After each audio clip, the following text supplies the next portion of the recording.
continuem amb més entrevistes aquí al nostre stand de Televisió de Girona en plenes fires de Girona a la Fira de Mostres. I continuem amb més entrevistes i ara tenim a Miquel Duran, que és vicerector de la Universitat de Girona, que tenen un stand aquí també a la Fira de Mostres per promocionar que la UDG està de ple a les noves tecnologies. De fet... I a la internet. Exacte. I de fet estan potenciant molt una nova web que és el 2.0. De què es tracta? La web 2.0. Bé, la Universitat 2.0 és un pas més enllà de la utilització de la web i de la internet per informar de forma passiva, sinó que ara estem promovent és que la comunitat, els usuaris, els estudiants, els professors, el pas dels ciutadans utilitzin la web ja no només rebent informació, sinó comentant-la i proporcionant-nos a nosaltres mateixos. És una interactivitat. És una interactivitat, és anar i venir. Ja no és només anar, que seria l'1.0, sinó venir, que és el 2.0. I sobretot volem que la gent faci servir les noves eines de la internet per fer tota mena de coses. Per exemple, ara mateix, amb el meu mòbil t'he fet una foto i ja en aquest moment l'estic penjant al YouTube.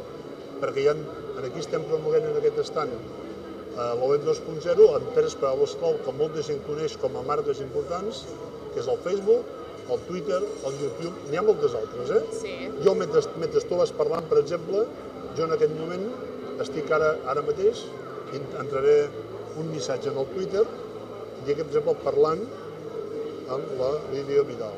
Que la gent pot llegir ara mateix? Des del arreu del món la poden seguir en aquest moment. I amb el meu mòbil jo t'acabo de fer una foto i ara mateix ella sola s'està penjant en el Facebook.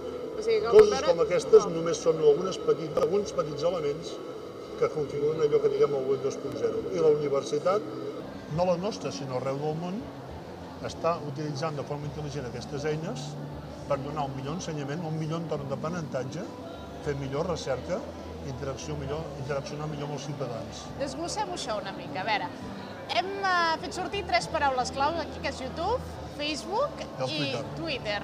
I després una comunitat UDG, que, si no recordo malament, s'ha d'entrar en un acrònim que és Unip Girona. Com funciona això, una persona normal i corrent?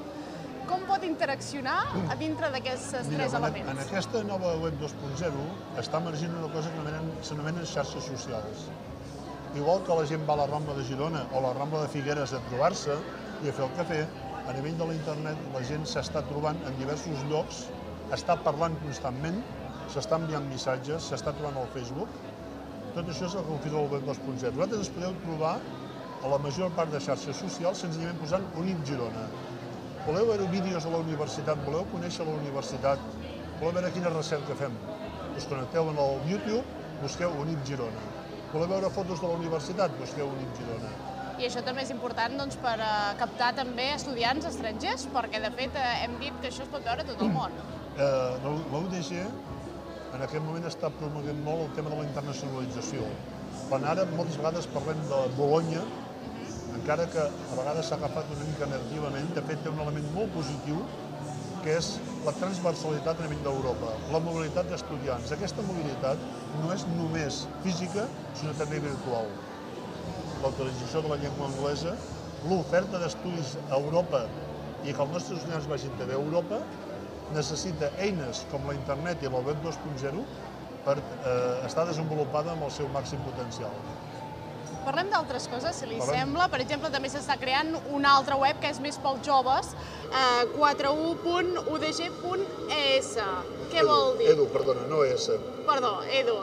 Què vol dir això? Mira, bé, 41 vol dir for you, que en anglès vol dir per tu, i igual que una coneguda caixa d'estalvis molt gran de Catalunya té un web corporatiu i un altre web més adreçat als joves, nosaltres estem promovent un web amb tota la informació que a vegades és difícil de trobar i una altra específica, sobretot pels estudiants de secundària, per tal que tinguin menys informació a l'abast però tinguin molt fàcil de trobar, tenint en compte que a més són nadius digitals i saben remenar-se molt bé per aquest món. Sí, sí. Llavors, diguem-ne, amb una imatge una mica més fresca i que els expliqui allò que tenen ganes de saber i volen saber.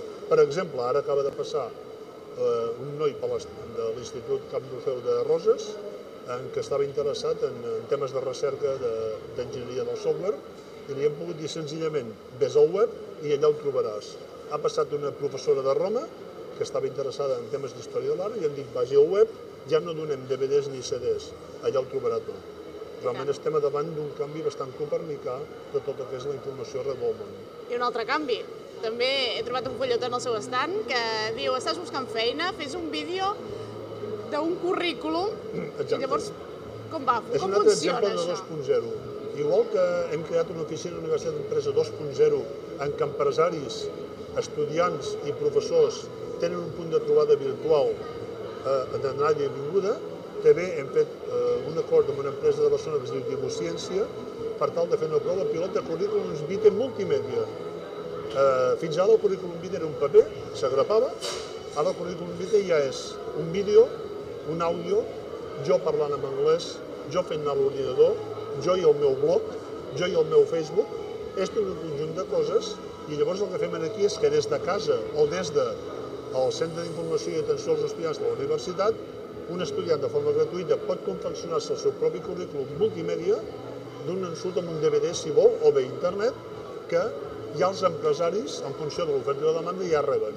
Amb la qual cosa, un empresari que pugui estar interessat en un determinat estudiant o un estudiant interessat en un conjunt d'ofertes de feina ho tenen molt més fàcil per entendre-se. En aquest sentit, promoguem la inserció laboral dels estudiants, acostem les empreses a la universitat i també, per un altre cantó, fomentem el tema de l'emprenedoria. I també tornant a l'estand, m'estava passejant per allà i una altra de les demandes que fem amb molta gent és sobre els màsters, a veure quins màsters fan des de la UDG, des de la Universitat de Girona. Certament, la UDG, a part de la formació inicial, als estudiants que pugen de batxiller o de cicles formatius, és el tema de la formació al llarg de la vida o també de la formació de postgrau. En aquest sentit, tant la pròpia universitat com la fundació que està a l'edifici Mercadal al mig de Girona, però també amb altres coses disperses al llarg de la geografia del territori més proper, la UDG proporciona una gran oferta formativa per a tothom. Per exemple, fa poc s'ha tirat endavant la formació per als més grans de 50 anys. Ja fa temps que tenim en marxa la formació per a la gent gran. I he de dir que la UDG també té com a missió i voluntat amb aquest estand més 2.0 fer entendre a la gent que no és nadiva digital, sinó immigrant digital, la importància que té utilitzar les noves tecnologies per tal de seguir-se formant i formar part d'aquesta societat del coneixement en el qual cada dia ens veiem més abocats, per sort, per altra part. I tant. És el món que és. I aquest món precisament és el que ens permetrà sortir d'aquesta mica de crisi en la qual estem vivint, perquè el món canvia i en aquest sentit hem de ser capaços d'adaptar-nos. Per tant, el consell és formació, formació, formació constant. El consell és formació constant i en aquest sentit la nostra universitat, que està molt compromesa amb la societat, molt compromesa amb els ciutadans, amb els joves, amb els exestudiants, amb els estudiants i amb la gent que passa per la fira, els hi proporcionar totes les eines que calgui per tal que realment es puguin informar en allò que estiguin més interessats. Això ho veiem a cada moment a l'estant que tenim, que la gent ens fa preguntes de molt tipus, molt variat. Doncs moltes gràcies, Miquel Duran, per ser aquí al nostre estand de Televisió de Girona, explicar-nos una mica les noves tecnologies que ara estan entrant de ple. Podríem explicar aquí moltíssimes coses. I tant. Mentrestant faré una entrada dient que m'acaba l'entrevista amb el Twitter. Molt bé, faci. Moltes gràcies. I de mentre me despediré de la gent. Doncs bé, continuarem amb més entrevistes des d'aquí, des del nostre estand de Televisió de Girona, a la Fira de Mostres, a les Fires de Sant Narcís de Girona.